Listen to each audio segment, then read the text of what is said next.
El degollado de la Noria, Guanajuato.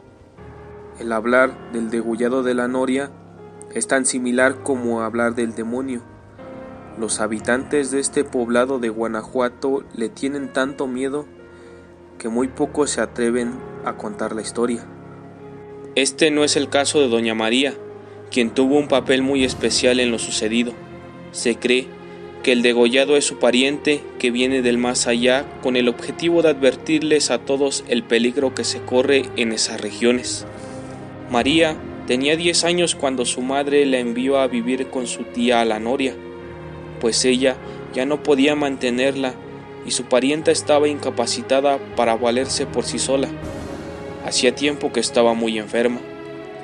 La tía de María había concebido un solo hijo, pero el tenerlo era exactamente lo mismo que no tenerlo, pues era parrandero y agresivo. La niña sabía que su tía estaba muy enferma y le daba mucha rabia el saber que su primo no era ni capaz de siquiera ayudarla. Por ello, aceptó gustosa la invitación. Ella nunca supo el verdadero motivo de enviarla ahí. María estaba consciente de que pronto su tía iba a morir y no quería que pasara sus últimos días de su vida esperanzada de que un joven que al parecer nunca iba a tener familia. La mujer poseía un terreno muy grande, el cual era el motivo por que el joven no se fuera de una buena vez de su casa, pues deseaba heredar aquellas tierras. El muchacho deseaba más la muerte de su madre que su recuperación, considerando a María un estorbo para sus propósitos. Por ello, en cuanto llegó la niña, inventó muchas situaciones para hacerla sufrir. Una noche, el primo llegó bastante borracho. Entre gritos, patadas y maldiciones, entró a buscar a su madre, quien dormía con la pequeña.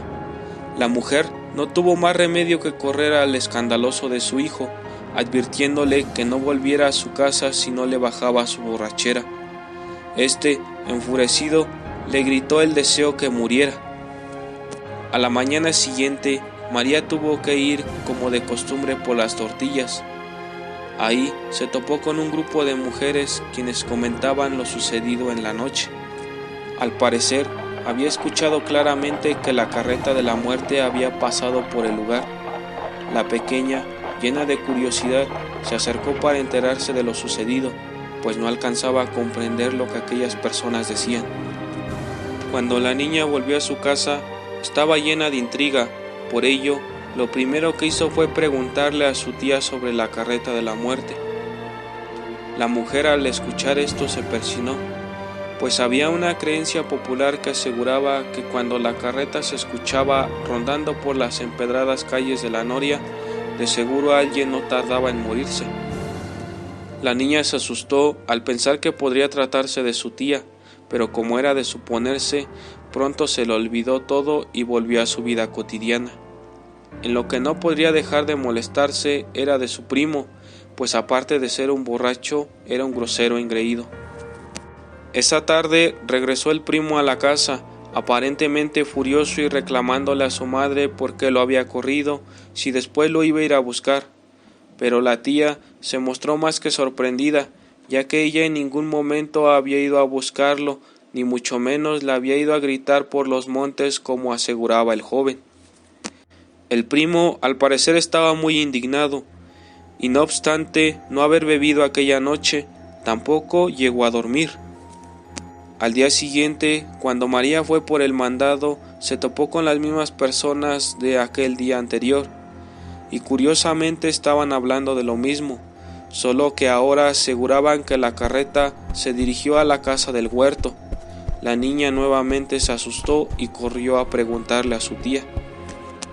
La anciana le respondió que de acuerdo con las creencias, todos aquellos que llegan a escuchar la carreta de la muerte no pueden asomarse, pues de hacerlo, la muerte podría confundirlos con la persona que anda buscando, que cuando se da cuenta que no lo son, se enfada partiéndoles el cuello con su guadaña. Esas palabras lograron inquietar mucho a María, quien no pudo hacer menos que pensar todo el día en ello, ya que en aquel huerto donde decían haber escuchado a la carreta era precisamente el huerto de la tía, donde se encontraba su primo, lo cual significa, en efecto, la muerte estaba tras la anciana.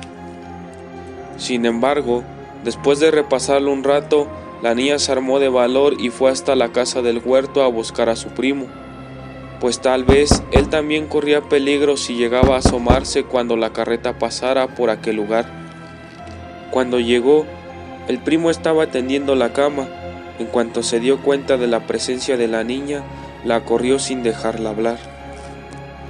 Esa misma noche llegó el primo y sin más tomó a la niña de los cabellos, advirtiéndole que ya no quería que estuviera molestando y menos con sus historias absurdas. La tía trató de levantarse para defender a la pequeña, pero todo fue inútil, ya que ella cayó al piso. El joven creyó que la mujer había muerto y desesperado salió huyendo. Así pasaron los días sin que se supiera nada de él.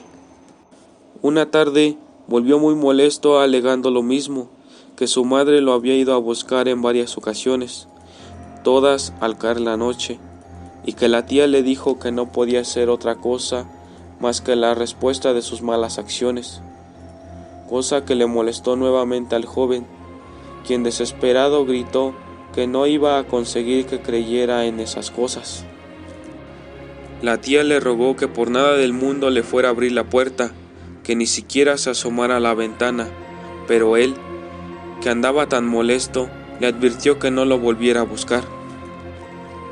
Y fue esa misma noche cuando aquellas advertencias no sirvieron de nada, porque cuando los perros comenzaron a aullar, el joven salió muy molesto, pero, al no ver nada, volvió a meterse a su casa echando 1000 maldiciones. El viento comenzó a soplar con mayor intensidad, y todo el pueblo se despertó ante el escándalo.